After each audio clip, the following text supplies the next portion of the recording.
Friends, thank you for being here today. What if I told you that the future of Canadian sovereignty isn't being decided in the loud, partisan halls of Parliament, but rather on a frozen, makeshift runway in the high Arctic? And what if the greatest underlying threat to our national autonomy wasn't an adversary across the ocean, but the very defense contracts drafted by our closest ally to the south?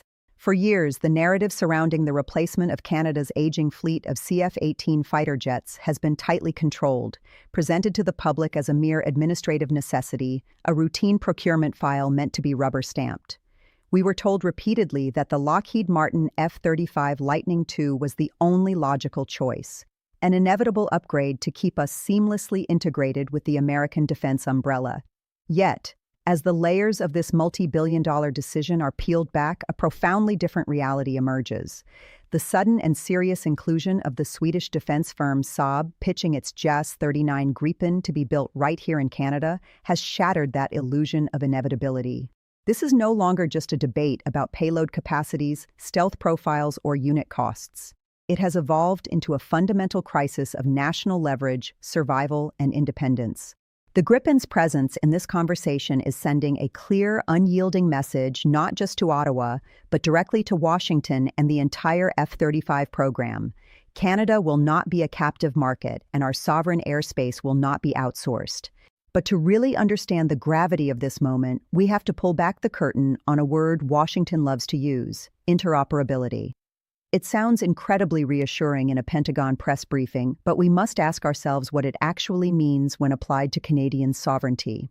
On paper, the F-35 is undeniably a marvel of American engineering. It is designed around the concept of sensor fusion, sweeping up vast amounts of battlefield data, utilizing advanced stealth to remain unseen, and acting as a quarterback in the sky for coalition forces.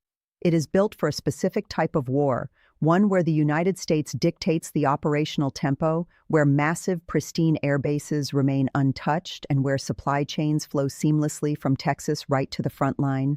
However, there is a catch, and it is a catch that strikes at the very heart of our independence.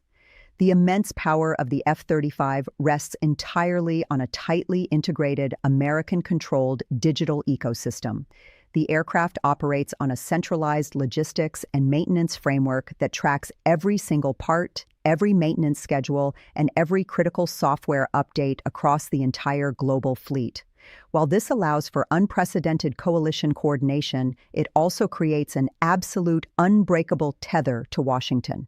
Imagine purchasing a fleet of highly advanced vehicles to patrol your own vast property, only to discover that the manufacturer holds the master key, monitors every mile driven, and must explicitly authorize every software update before the engine will even turn over.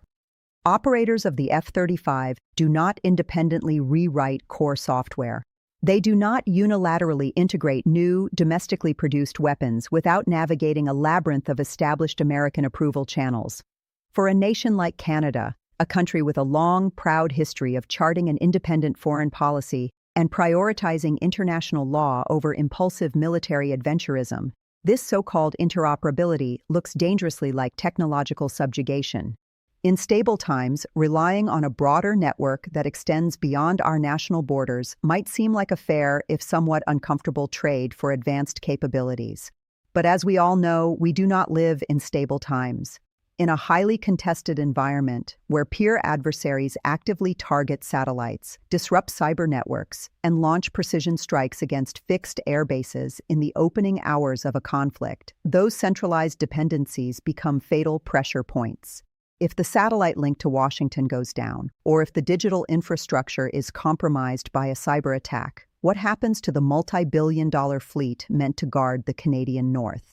This is exactly where Saab's JAS 39 Gripen enters the fray, not merely as a competitor on a spreadsheet, but as the embodiment of a completely different philosophy of defense.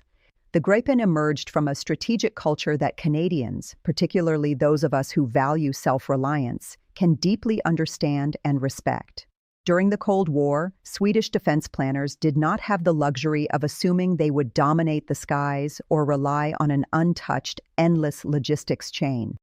They built their doctrine on a harsh, realistic assumption. In a major conflict, their primary air bases would be the very first targets destroyed. They assumed command networks would fracture, and reinforcements from allies might simply not arrive in time. Therefore, they engineered the Gripen for survival under the most austere conditions imaginable. It is an aircraft fundamentally built to operate from short, improvised runways, including snowy stretches of commercial highway. It does not require a climate-controlled, multi-million-dollar hangar to stay operational. It can be rearmed, refueled, and turned around for its next combat mission by a handful of mobile ground crew members using limited off-the-shelf support equipment. Most importantly, Saab's export model explicitly emphasizes national control. They offer their partners the master keys to the system. With the Gripen, Canada would have ultimate authority over mission data files, electronic warfare libraries, and weapons integration. We would genuinely own the jet, not just lease its capabilities from a secure server down in Virginia. Now, let's shift our focus from the digital realm to the physical reality of our homeland, because geography dictates doctrine, and defending the Arctic must be done on Canadian terms. We are the custodians of the second-largest national airspace on the planet, spanning nearly 10 million square kilometers. Much of this territory extends deep into the high Arctic, a region where infrastructure thins out to absolutely nothing, where supply chains are stretched across thousands of miles of frozen wilderness, and where extreme weather patterns can ground the most sophisticated technology without a moment's warning. As the ice recedes and Arctic shipping lanes rapidly become the new strategic fault lines of the 21st century, Russian long-range aviation activity near our northern approaches has steadily and provocatively increased. Defending this immense expanse cannot depend on ideal, laboratory-like conditions. In the Canadian Arctic, temperatures plunging to -40 degrees degrade hydraulic fluids, destroy battery performance, and turn routine maintenance into a monumental logistical nightmare. You simply cannot assume uninterrupted satellite coverage when space assets are active targets for our adversaries. In this unforgiving environment, redundancy and self-reliance are not just planning buzzwords, they are the sole mechanisms of survival. An aircraft like the F-35 concentrates all its capability into a highly networked, deeply complex platform optimized for first-strike dominance in massive coalition warfare. But an aircraft like the Gripen spreads operational flexibility across a resilient design intended to remain lethal even when central coordination completely collapses. For a country covering enormous distances with limited northern infrastructure, the ability to deploy robust, self-sustaining aircraft to forward, improvised locations carries a strategic value that far outweighs the theoretical metrics of radar cross-sections. We must ask ourselves, what good is unparalleled stealth if the aircraft is grounded because a winter storm delayed a proprietary spare part from a centralized hub thousands of miles away? The Gripen sends a powerful message that true air power in the North is defined by endurance, autonomy, and the capacity to sustain operations when the environment itself is actively fighting against you. But as crucial as our Arctic sovereignty is, this conversation doesn't stop at the tree line. It cuts straight down into the heart of our economic autonomy, exposing a budgetary trap we have been quietly walking into for years. We must face the financial facts with cold, hard logic. The total projected cost of Canada's F-35 program has ballooned by roughly $8 billion over the past 3 years alone. This is an astronomical sum of taxpayer money, and it forces a profound national reckoning. Every dollar funneled into covering the escalating opaque costs of an American defense program is a dollar systematically stripped from our own domestic priorities. It is wealth that cannot be spent on reinforcing our healthcare system, upgrading our national infrastructure, or securing our economic independence for the next generation. Rising expenses of this magnitude amplify the political sensitivity of this procurement. Why should Canadian wealth be drained to subsidize the profit margins of Lockheed Martin, especially when alternative paths offer profound, tangible domestic returns? This brings us to the strategic brilliance of Saab's counter-offer. Saab has not just offered Canada a capable airplane. They have offered us an industrial renaissance. By pitching a partnership with Bombardier, Saab proposes assembling the Gripen right here on Canadian soil. They project the creation of up to 12,600 domestic jobs tied directly to manufacturing, engineering, and supply chain participation. This is not a mere offset agreement or a token gesture. It is the vital intertwining of national security with industrial policy. Furthermore, we cannot afford to ignore the recent history of our trade relationship with the United States. We have witnessed Washington, under varying administrations, weaponize trade policy without hesitation, slapping tariffs on Canadian aluminum and steel under the frankly absurd justification of national security. We have watched them tear up long-standing agreements and attempt to strong-arm our core industries. Why, then, would we voluntarily surrender our entire aerial defense supply chain to a nation that has proven time and time again that it will use economic leverage against us the very moment it suits their domestic political agenda? By choosing to build the Gripen domestically, Canada would effectively immunize a vital sector of its national defense from American economic coercion. We would retain the engineering knowledge, the manufacturing jobs, and the intellectual property. It is a quiet, sophisticated, and mathematically sound way of telling Washington that Canada will not be bullied into economic submission. We don't need to engage in loud, emotional trade wars. We simply make the rational, sovereign choice to invest our billions in our own people. And this, my friends, is exactly where the mask slips. This brings us to the most alarming, yet revealing aspect of this entire debate, the Washington Ultimatum, which is nothing less than a test of our national resolve. As Ottawa responsibly initiated a review of the F-35 contract amid these staggering cost increases and a legitimate desire for better industrial returns, the response from the United States arrived with characteristic, heavy-handed bluntness. U.S. Ambassador to Canada, Pete Huckstra, issued a stark public warning. He suggested that if Canada reduced or abandoned its commitment to purchasing the 88 F-35 aircraft, structural adjustments within the North American Aerospace Defense Command, NORAD, could swiftly follow. He implied that a diminished Canadian fighter fleet, meaning in their eyes any fleet not exclusively comprised of American-made F-35s, would create dangerous capability gaps. Consequently, Huckstra warned, the United States might be forced to increase its own military operations over Canadian territory to compensate, potentially revising and rewriting long-standing bilateral agreements. This statement is extraordinary, and it must be analyzed with the calm, analytical rigor that defines the Canadian approach to diplomacy. What began as a standard procurement review was instantly escalated by Washington into a debate about sovereignty and territorial integrity. The implication is thinly veiled and deeply insulting. Buy our jet, or we will fly our jets over your skies to do the job for you. This is the classic American geopolitical playbook at work, loud, aggressive, and entirely reliant on emotional pressure and ultimatums. They argue that interoperability is the supreme necessity, that a fleet dominated by F-35s simplifies their coordination and reduces their friction. From the perspective of the Pentagon, introducing a different platform like the Gripen into the NORAD ecosystem complicates their perfectly drawn architecture. But Canada must never confuse American administrative convenience with actual continental security.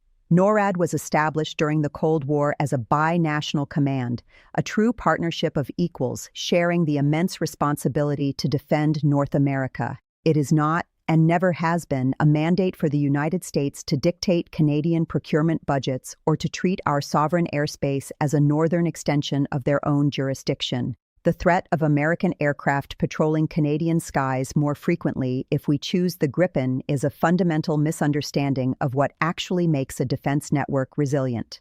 Washington argues that a non-F-35 aircraft creates a capability gap. The counter-argument, rooted in undeniable tactical logic, is that concentrating all continental air defense into a single, highly complex centralized platform is exactly what creates a massive vulnerability.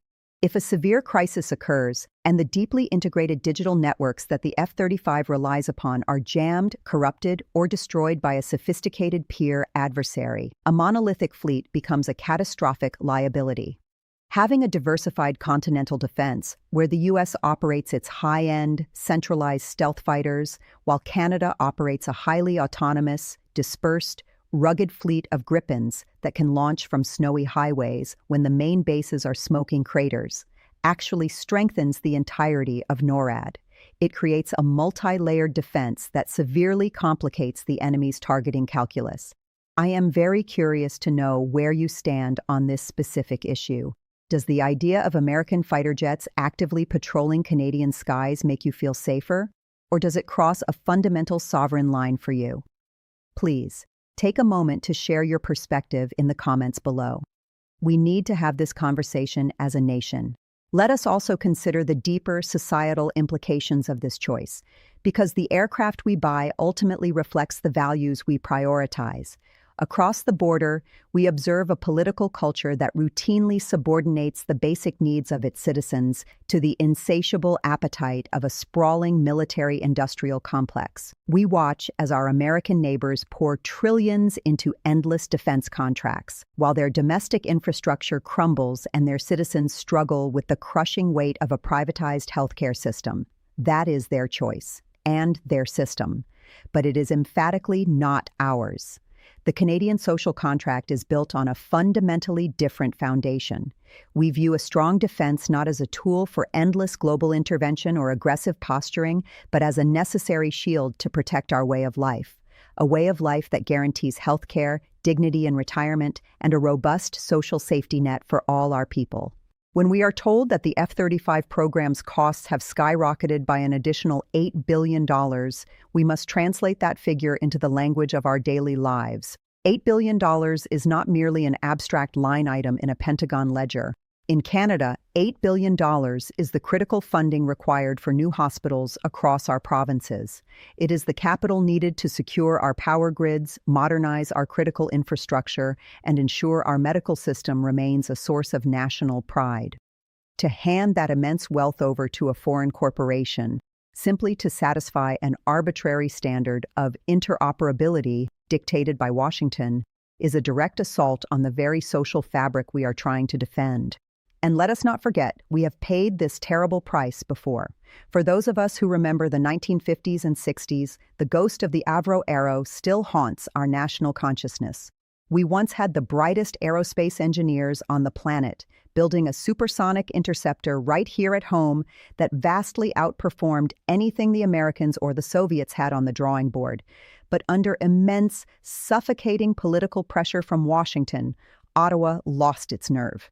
The project was suddenly scrapped, the magnificent prototypes were unceremoniously cut into scrap metal, and our greatest minds packed up their families and moved south to build the American space program and design Boeing's commercial fleet. It was a humiliating surrender of our intellectual capital, a self-inflicted wound born of a misguided belief that we had to conform to an American-led continental architecture. We must not, allow history to repeat itself. The proposal to build the Gripen here at home, integrating Saab's technology with the established brilliance of Bombardier and our domestic supply chains, offers us a rare, historic opportunity to finally exorcise the ghost of the Avro Aero. It is a chance to tell our brightest young engineers, technicians, and scientists that they do not need to move to Texas or California to build the future of aviation. They can build it right here in Montreal, in Toronto, in Winnipeg, and in Halifax. By rejecting the F-35's ballooning costs and embracing a domestically produced alternative, we are making a profound declaration that a nation can possess a fiercely capable, technologically advanced military without sacrificing its domestic soul. If you remember the days of the Avro Aero, or if you simply believe it is time for Canada to reclaim its economic and aerospace independence, please make sure you are subscribed to this channel. We tackle these hard truths every week, and building a community of independent thinkers is how we keep this vital message growing. Canada's power in this geopolitical standoff lies in our absolute refusal to be rattled by Washington's bluster. We do not need to match their volume or their rhetoric. We only need to rely on the facts, international law, and strategic common sense. We understand that true interoperability does not mean forced uniformity, and alliance partnership does not mean subservience. By calmly evaluating the Gripen, Canada is holding up a mirror to the alliance and asking a profound question. Does Washington truly value a secure, resilient North America? Or do they simply value a captive, compliant customer for their defense contractors? So, where does this leave us? We are standing at a strategic paradigm shift. When a G7 nation, possessing vast strategic territory and immense natural resources, pauses to fundamentally evaluate alternatives to a flagship American program, the rest of the world watches very closely.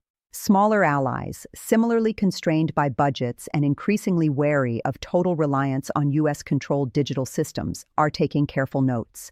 The message transmitted by Canada's willingness to entertain Saab's offer is a shockwave rippling through the global defense market.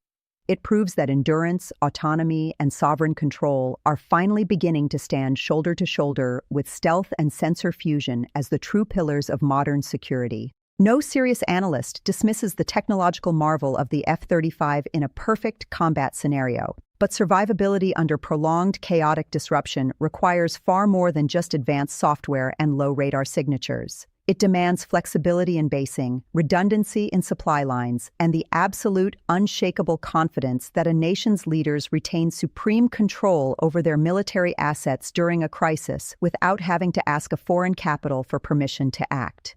As this debate moves toward its ultimate conclusion, we must recognize the historical weight of the decision resting before us. The replacement of our fighter fleet is not a routine administrative cycle to be managed quietly by bureaucrats.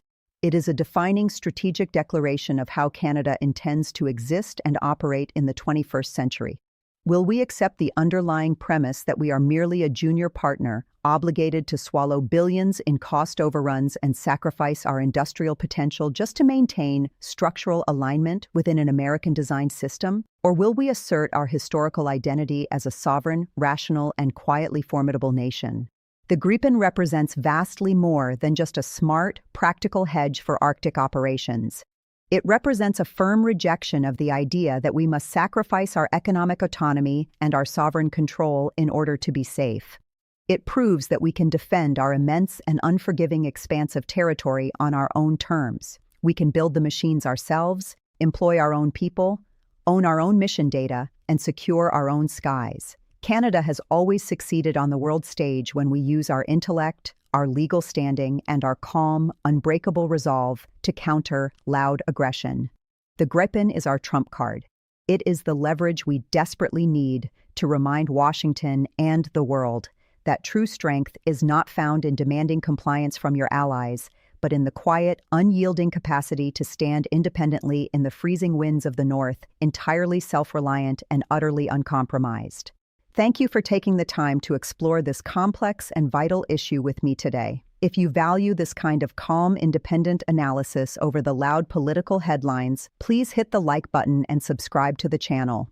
And before you go, I want your final verdict: the F-35's forced integration or the Gripen's sovereign resilience?